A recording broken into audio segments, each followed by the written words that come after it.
Pelo sinal da Santa Cruz, livrai-nos Deus, nosso Senhor, dos nossos inimigos. Em nome do Pai, do Filho e do Espírito Santo. Amém. Meu Senhor e meu Deus, creio firmemente que estás aqui, que me vês, que me ouves. Adoro-te com profunda reverência. Peço-te perdão dos meus pecados e graça para fazer com fruto esse tempo de oração. Minha Mãe Imaculada, São José, meu Pai e Senhor, meu anjo da guarda, intercedei por mim.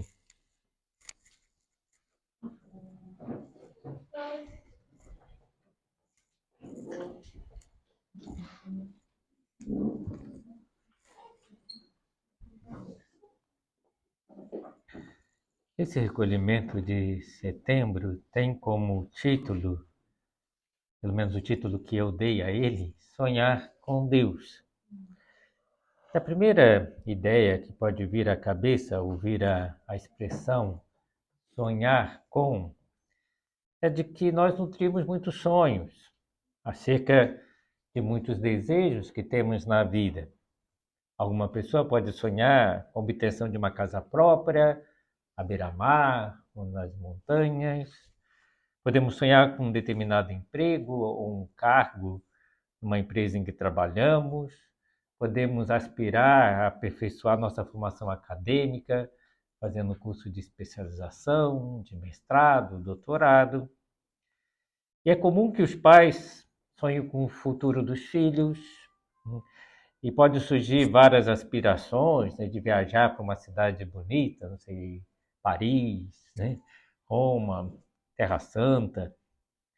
E dentre todos os sonhos que possamos ter, nesse sentido, também devemos sonhar com Deus, onde estaremos com Ele eternamente, desfrutando da sua presença, da sua companhia, onde teremos a plena posse de Deus nos céus por toda a eternidade. Mas não é esse o sentido do título do recolhimento. Até porque no mês passado já falamos da esperança, né? Que é esse desejo, o nosso maior desejo, maior esperança, maior sonho de alcançar a Deus, a eternidade. Então, o tema desse recolhimento é outro, ou é o mesmo com outro sentido? Então, qual é o sentido do título Sonhar com Deus? Pensa que sonhar com Deus também pode significar sonhar os sonhos de Deus, partindo do princípio que Deus sonhou conosco e que nós fazemos parte de um sonho de Deus e que podemos compartilhar desse sonho e até mesmo realizá-lo, colocá-lo em prática, tornar o sonho de Deus realidade na nossa vida. É o que fez, por exemplo, São José.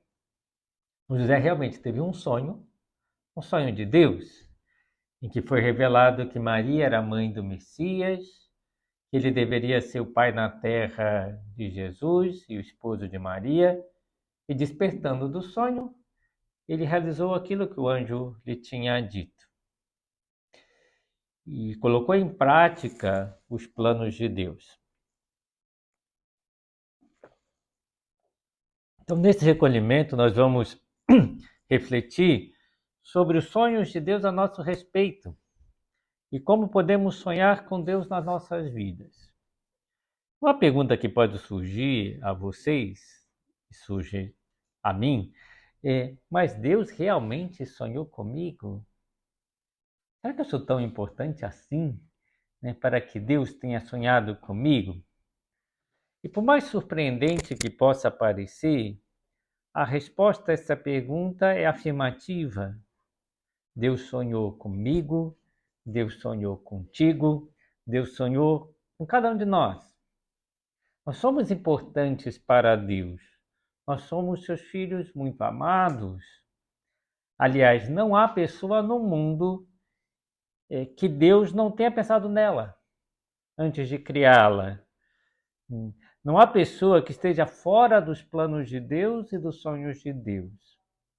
Basta a gente pensar que pai ou mãe não faz planos para os seus filhos, não sonha com eles e para eles. Às vezes não sonha o melhor, né? Sonha o que acha que é melhor. Mas Deus, que é nosso Pai e o Pai perfeito, Ele sonha o melhor para nós. E Deus sonhou sonhos elevadíssimos, belíssimos a nosso respeito. Melhores do que nós poderíamos imaginar ou sonhar. Então Deus sonhou, por exemplo, com a nossa santidade. Sonhou com um dia que nós estaremos com Ele, na sua presença amorosa. São Paulo vai dizer, escolheu-nos para que fôssemos santos e imaculados na sua presença no amor. Deus nos escolheu para sermos santos. Sonhou com a nossa santidade. E sonhou conosco antes mesmo de existirmos. Chamou-nos à existência porque sonhou conosco, por amor. E deu-nos uma missão a desempenhar nessa vida. Então, todos nós temos uma vocação, um chamado de Deus. E é o tema dessa primeira meditação. E nós todos somos chamados, pelo menos, à santidade. Deus criou para sermos santos. Essa é a vontade de Deus a nosso respeito, de São Paulo, a vossa santificação. E nos propõe uma missão de conduzirmos todos juntos o nosso mundo para Deus e confiou-nos uma parte deste mundo, especialmente a nossa família, o nosso trabalho, os nossos parentes e colegas. Somos responsáveis por eles, vamos ver na segunda parte do recolhimento. Deus nos confiou essa missão, cuidar deles, conduzi-los a Deus. Para uma mãe, isso é evidente que ela tem a chamada a levar o marido para Deus e os filhos também. E essa é uma revelação do próprio Deus através das Sagradas Escrituras, que nós temos uma vocação. Isso está revelado tanto no Antigo Testamento como no Novo Testamento, como nós vamos aprofundar agora. Para isso eu vou iniciar com a vocação de Abraão, né? Como bem recordamos, Deus mudou o nome de Abraão. Antes era Abrão e passou a ser Abraão.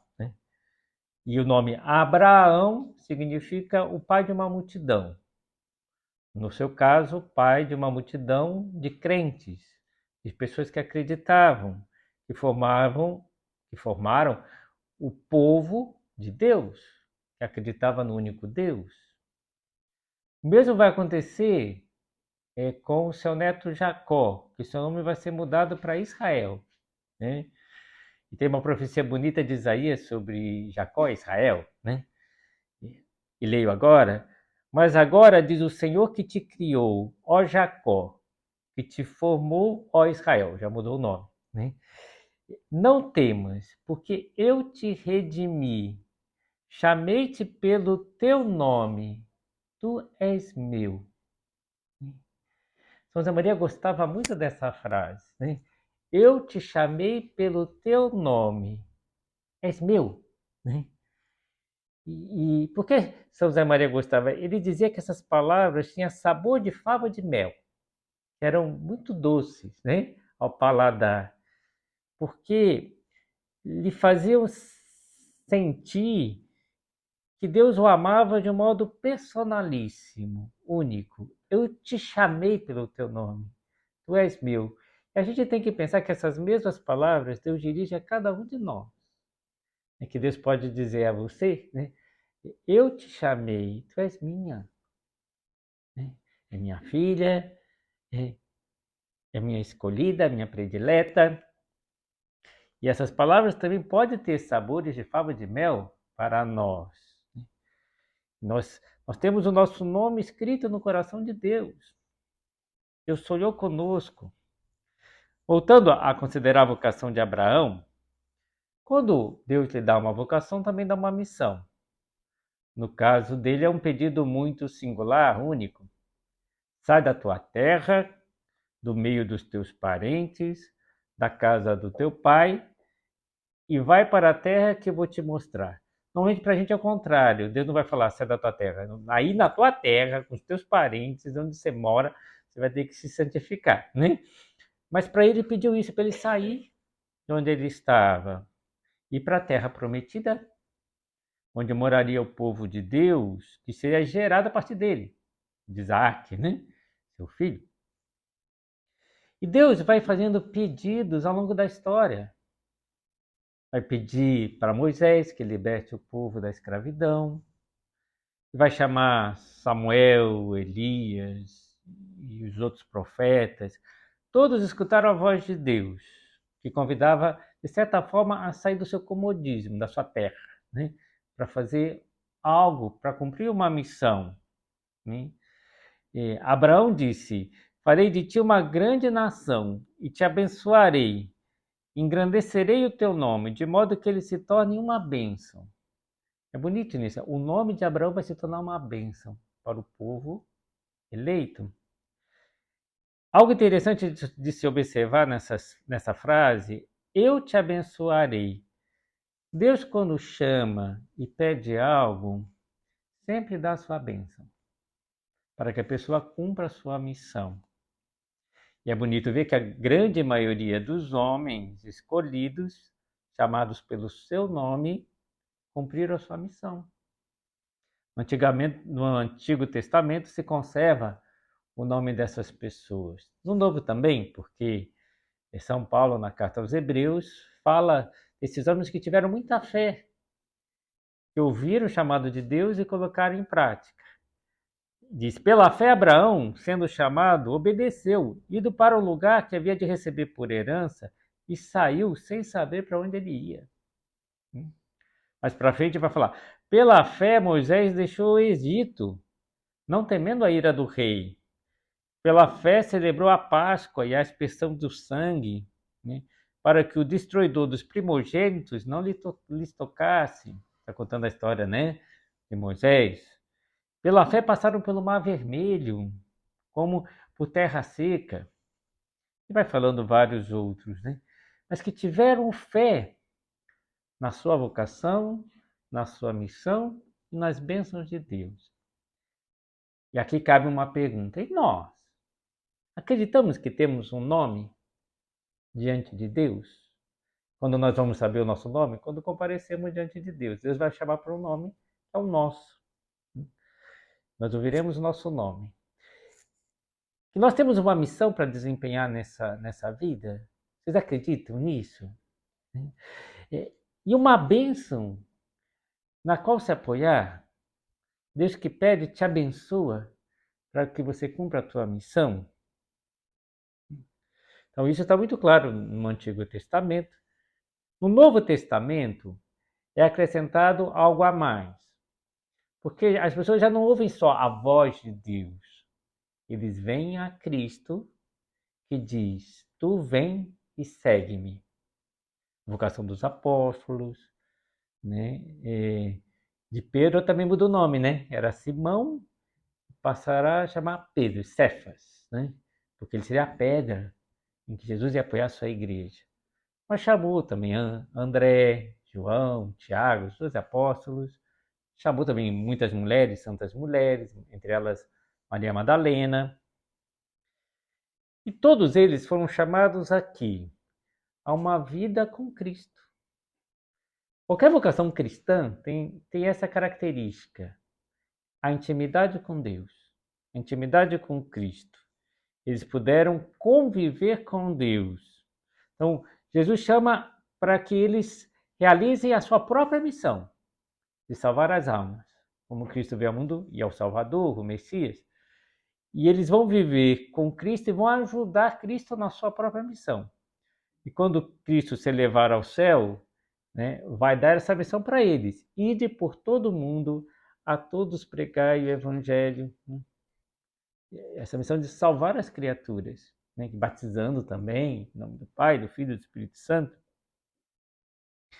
Qualquer apostolado de aproximar as pessoas de Deus, isso é apostolado, São José Maria vai dizer que uma superabundância da vida interior, da amizade com Deus, da intimidade com Deus. Para cumprirmos a nossa missão, nós temos que ter intimidade com Deus, amizade com Deus, vida de oração. Agora poderia surgir uma dúvida, que é a seguinte: no Antigo Testamento as pessoas ouviam a voz de Deus, né? Moisés ouviu na sarça ardente, né? Então muitas vezes ouviam mesmo a voz de Deus pedindo coisas. No Novo Testamento encontravam com Jesus que chamava, né? Agora Jesus subiu ao céu. Será que Deus continua chamando? E Deus continua chamando depois da ascensão, porque nós vemos na vida de tantos santos como isso aconteceu, como Deus chamou, né? Nesse mais de 2000 anos, né? Deus mudou o plano na vida de muitas pessoas. São José Maria foi um deles. Quando tinha 15 anos, ele viu umas pegadas na neve, umas pisadas na neve, e Deus lhe tocou, era a pisada de um carmelita descalço. Quando tinha 15 anos, adolescente, né? Ele viu aquelas pisadas e pensou: esse homem, olha o que ele faz por Deus. Né? No inverno, pisando de pé descalço na neve. E eu? Deus tocou profundamente. Tanto que ele tinha certeza que Deus queria algo dele. Ele falava que Deus queria algo grande, que fosse amor. Né? É uma expressão bonita, né? Ele ficou 11 anos pedindo. Ele não sabia o que era. Depois ele viu o Opus Dei. Quando já é um sacerdote, ele viu o Opus Dei. Mas Deus sonhou não só com São José Maria, né? Santo Agostinho, São Bento, São Francisco. O São Francisco chegou a dizer, né, através de um Cristo, um crucificado, né, para ele reconstruir a sua igreja, a minha igreja, reconstrói a minha igreja. A hora ele pensou que era aquela igrejinha que eles estavam, não, mas era a igreja, né? Santa Teresinha, Santa Teresa, né? Tantas pessoas que tiveram uma influência marcante na história da humanidade.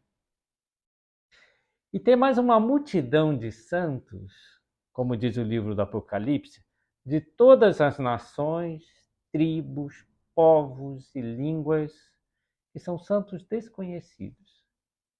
A grande maioria dos santos são desconhecidos. Uma época que o Brasil quase não tinha santos, agora já tem mais santos canonizados no Brasil. E perguntaram para São José Maria: nós somos o país mais católico do mundo, né? E temos poucos santos. São José Maria diz: não, não é verdade. Talvez agora você já esteja convivendo com muitas pessoas que são santas, né? E outras tantas já chegaram ao céu, né? No Brasil há muitos santos. Graças a Deus agora também são alguns canonizados. Mas a grande maioria nunca vai ser canonizada. Né? Tantas mães que se sacrificam pelos filhos, né? Tantas pessoas que fazem um grande apostolado, aproximando as pessoas de Deus, de diversos tipos de apostolado, né? Há muitas pessoas boas, muitas pessoas santas. O Papa Francisco vai dizer que são verdadeiros protagonistas da história.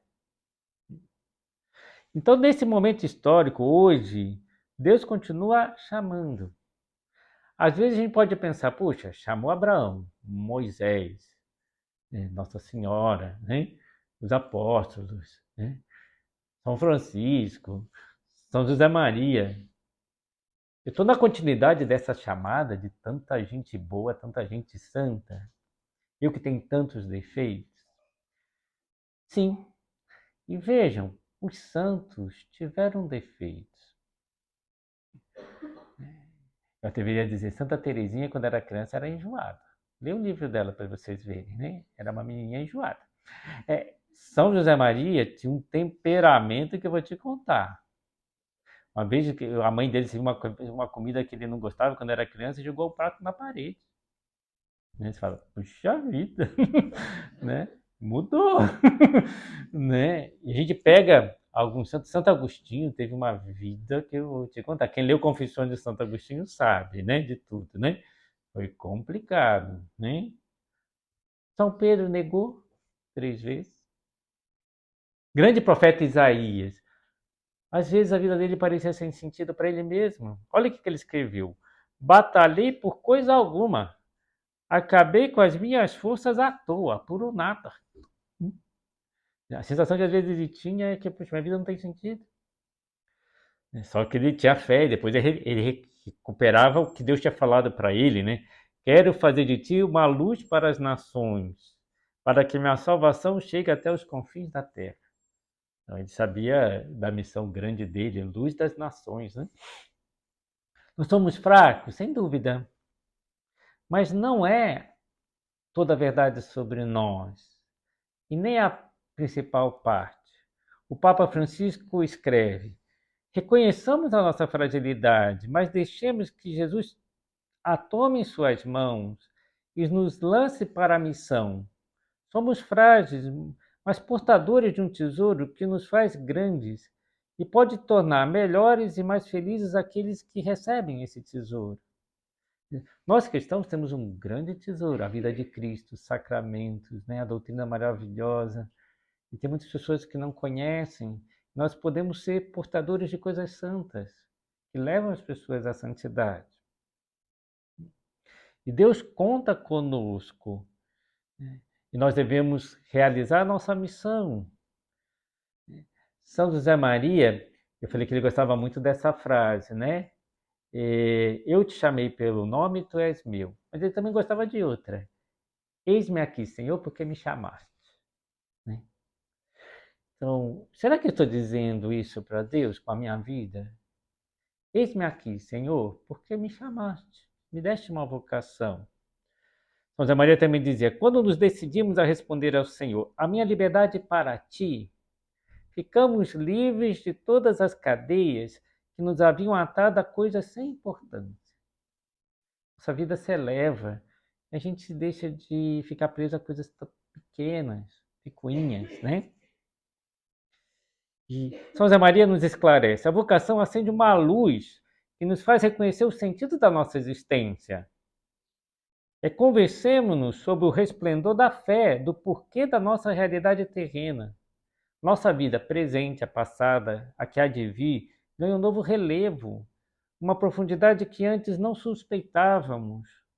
Todos os fatos e acontecimentos passam a ocupar o seu verdadeiro lugar. Entendemos para onde o Senhor nos quer conduzir e nos sentimos como avassalados por essa tarefa que Ele nos confia. José Maria vai chegar a dizer em algum outro texto que a vocação tem algo de avassalador, né? Que nos empurra, uma força vital, diz ele. Sabendo que Deus me chamou para algo, que eu tenho uma missão. E que Deus diz também a cada um de nós, como dizia, né, Abraão, farei de ti uma grande nação. Santa Maria tem um texto que ele diz, de que tu e eu nos portemos como Deus quer, não esqueças, depende de muitas coisas grandes. De que nós cumpramos a nossa missão, depende de muitas coisas grandes. Que muitas outras famílias sejam cristãs, por exemplo, que algumas pessoas se convertam, e uma conversão é algo grande, né? Quem sabe a vocação de algum filho, né? Para, não sei, para viver o celibato, até mesmo para ser um padre, né? Por que não? Às vezes muitas coisas grandes dependem, né, de que vocês sejam o que Deus quer que vocês sejam, e cumpram a sua missão. Agora, essa missão e a nossa vocação, ela não é totalmente determinada a ponto de nos tirar a liberdade. Teve alguns santos, né, e também alguns nomes, né, como Abraão, Moisés, que a missão era muito clara, Deus falava abertamente porque tinha um papel muito específico na história da salvação, né? E Nossa Senhora parece um anjo, arcanjo Gabriel, e diz qual é a missão dela, de ser a mãe de Deus, mas também era uma missão muito especial. Para nós não vai aparecer nenhum anjo, pode ficar tranquilo, né? Porque Deus não atua normalmente assim, a não ser casos bem especiais na história. Porque Deus conta com a nossa liberdade, para que nós determinemos a nossa vocação e Ele apoia nossas escolhas, né? Apoia você ter casado com o teu marido, né? Você que escolheu o teu marido, mas Ele apoia. A partir daí, a tua missão é levar teu marido para Deus. Quem escolheu foi você, mas Ele apoia e a tua vocação passa a ser essa. E muitas coisas vão sendo determinadas com as nossas decisões. Significa isso que a vocação nossa é determinada entre nós e Deus, numa vida de união com Deus, querendo discernir qual é a vontade de Deus em cada momento. A segunda parte do recolhimento vai ser sobre esse discernimento. Como eu posso discernir melhor a minha vocação? Os elementos que eu devo levar em conta para discernir a minha vocação. Mas tenhamos presente que a redenção, a salvação está realizando através de nós, hoje, agora. E depende da nossa resposta. São José Maria ele tinha uma frase, já que o título do recolhimento é Sonhar com Deus, ele dizia: sonhai, sonhai e ficareis aquém. Que a realidade vai ir mais longe do que vocês tiverem sonhado. Se vocês sonharem com Deus, é claro. Né? Para Abraão, que Deus prometeu que faria dele o pai de uma grande nação, ele diz para Abraão: olha para o céu e conta as estrelas se fores capaz. Dizendo que, né, a descendência de Abraão seria como as estrelas do céu. Né? É bonito, né, a forma que Deus apresenta. Deus fala: sonha, sonha, que vai, né, a realidade vai muito mais longe do que você sonhar. Se você sonhar com Deus. Outra coisa que devemos ter presente, que quando Deus, nosso Senhor, dizia o fundador do Opus Dei, projeta alguma obra em favor dos homens, pensa primeiramente nas pessoas que vai utilizar como instrumentos e depois comunica as graças convenientes. O que significa isso? Pensemos no Opus Dei. Quando Deus pensou no Opus Dei, pensou em São José Maria, né? E pensou em todas as pessoas que durante a história seriam do Opus Dei para fazer o Opus Dei. A gente pode até pensar que, ao pensar no Opus Dei, pensou nas pessoas. Também a gente pode pensar o contrário. Deus pensou nas pessoas que seriam o Opus Dei, que fariam o Opus Dei. Né? Não estou dizendo que sou eu com vocês para serem do Opus Dei. Não estou puxando, né, para o Opus Dei, mas talvez algumas sim, das que estão aqui presentes. Talvez Deus tenha sonhado para que seja do Opus Dei ou para alguma outra instituição da igreja. Né? E mesmo que não seja do Opus Dei e nenhuma outra instituição, porque também não precisa, vocês no meio do mundo podem exercer a sua missão e tem uma missão específica. Que dizer específica? Só tua, que só você pode realizar, mais ninguém. Bem, e muitas coisas têm que ser determinadas por nós. Eu falava da liberdade, né?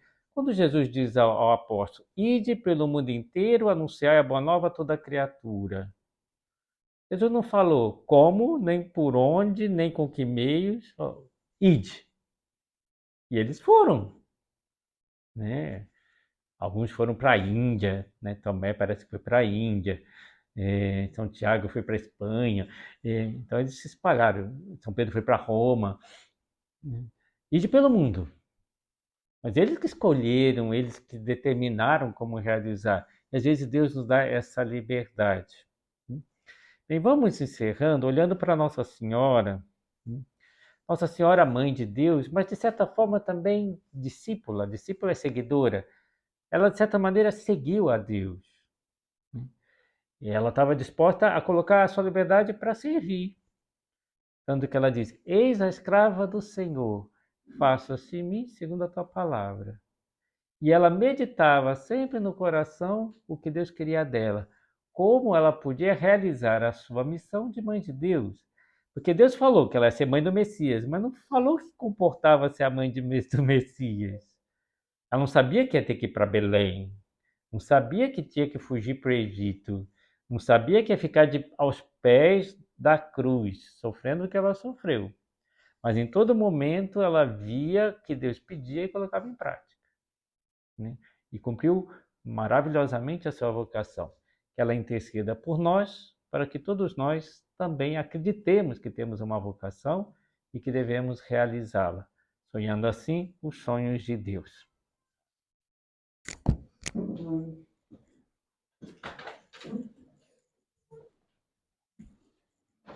Dou-te graças, meu Deus, pelos bons propósitos, afetos e inspirações que me comunicaste nessa meditação. Peço-te ajuda para os pôr em prática. Minha Mãe Imaculada, São José, meu Pai e Senhor, meu anjo da guarda, intercedei por mim.